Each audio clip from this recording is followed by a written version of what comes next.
A lot of kids today just grow up really, really soft. And that's just unfortunate part of the reality of trying to be more understanding and inclusive and all the other shit that we do. The amount of people I hear that complain about like some type of systemic problem, and they point to that as the reason why they can't get ahead, the reason why they can't. My favorite one as a black man is white supremacy. I was talking about this on TikTok the other day.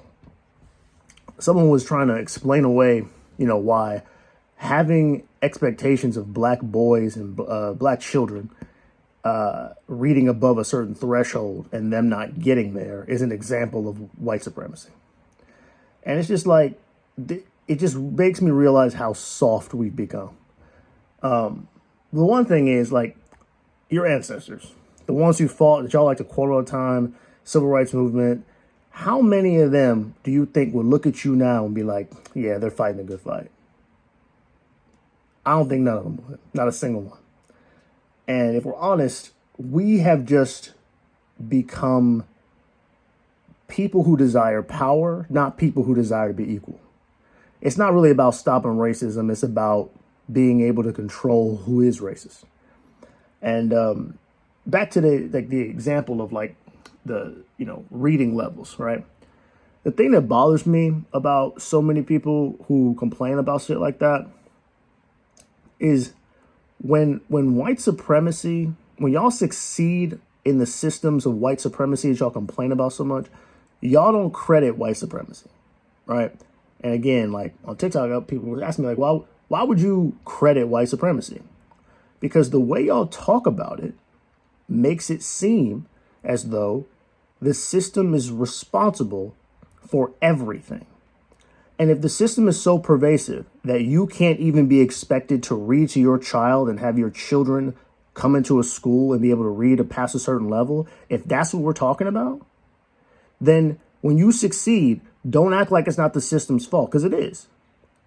And then the other part of that is, why would you ever cheer on a system succeeding in it, regardless of whether you succeeded or not, that is so pervasive and wrong? Like, what I've learned is people don't actually want to dismantle anything. Y'all just want to reap the benefits without the responsibility. And that goes back to the softness. Like, again, I grew up in the Call of Duty era. Like, the amount of people today that can't handle even hearing something that they might interpret as racially divisive is insane. Now, you got to the point now where you literally can't speak certain things. You can't even say them. Now, do I think people should be outwardly racist? Of course not. But like, do you understand the amount of N-bombs I've heard in my life? In my life, I'm 34. Not a single time did any time that I've heard that, has anyone called me a name that I didn't think I actually was? Not once has that made me think, you know what? I'm not shit. I'm not going to succeed. Not once. You know why? Because even though I didn't have a mom and a dad in the house, the parent I did have, my mother, instilled in me that how I feel about me is up to me. And I don't think we're even doing that kind of shit anymore. We're not parenting. We're not doing things to make our children think they can succeed in the world that is hard. So anytime they encounter hard, they blame it on the shit that y'all talk about all the time. White supremacy, systematic oppression, racism. All y'all final boss boogeyman words that you use as a cop-out to not hold yourselves accountable for the shit you didn't do. And again, if the system's so bad, why would you ever thrive to succeed in it? See, you can't speak out of both sides of your neck. That's my point. If the whole system's bad and throw it away, then you might as well not participate at all. But if you're gonna sit here and say there are good things that can come out of the system, then you have to take responsibility for the good things you do, for the good and bad. Another example, I wasn't even going to talk about this, but fuck it. Another example, like all the shit that happened with Charlie Kirk, he got assassinated, right? You have people in the black community, and anytime you bring this up as a black person, if you're a black conservative at all, you get called all types of coons and all that. I don't care. I don't give a fuck. You have a guy who was saying things that a lot of people consider outlandish. Granted, okay. But he was talking. He wasn't defiling communities. He was debating college students. You all were laughing when he got publicly assassinated. Like, we had people publicly laughing at that. Not one city was burnt down. Nobody rioted. None of that shit happened when he died. But when George Floyd got killed, y'all were ready to burn the whole thing down. This was a man who was consistently involved in illegal activity. Someone who not like perpetually could have broke down his community, who was actively doing that. And we were erecting statues. It's us. It's how we live, how we teach our children. It's us. And we've just become soft. We don't care about consistency. We don't care about excellence. We don't care about success. We just care about not being the one having the finger pointed at us when things go wrong. And you can't be a reasonable individual, someone who people could depend on, be successful, and have that kind of mentality that it's just not your fault.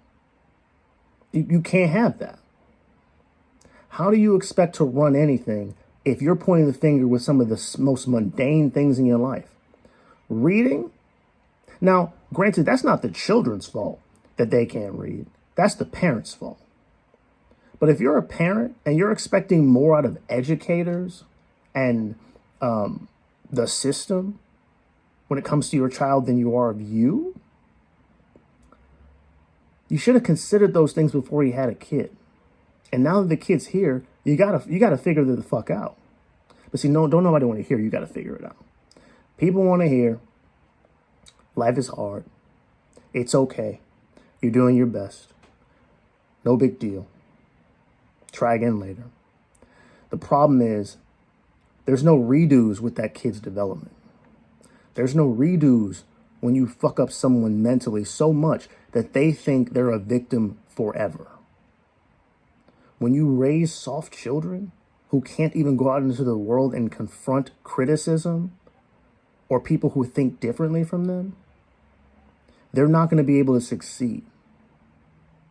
So part of the problem is we don't take responsibility. And the reason we don't do that is because we have been raised soft. We've been raised soft. We want to be our children's friends more than we want good for their lives.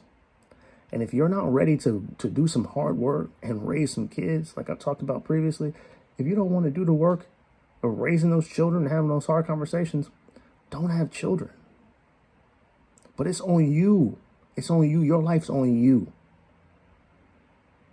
Don't play the victim. You're in fucking America. It's on you. I'll talk to y'all later.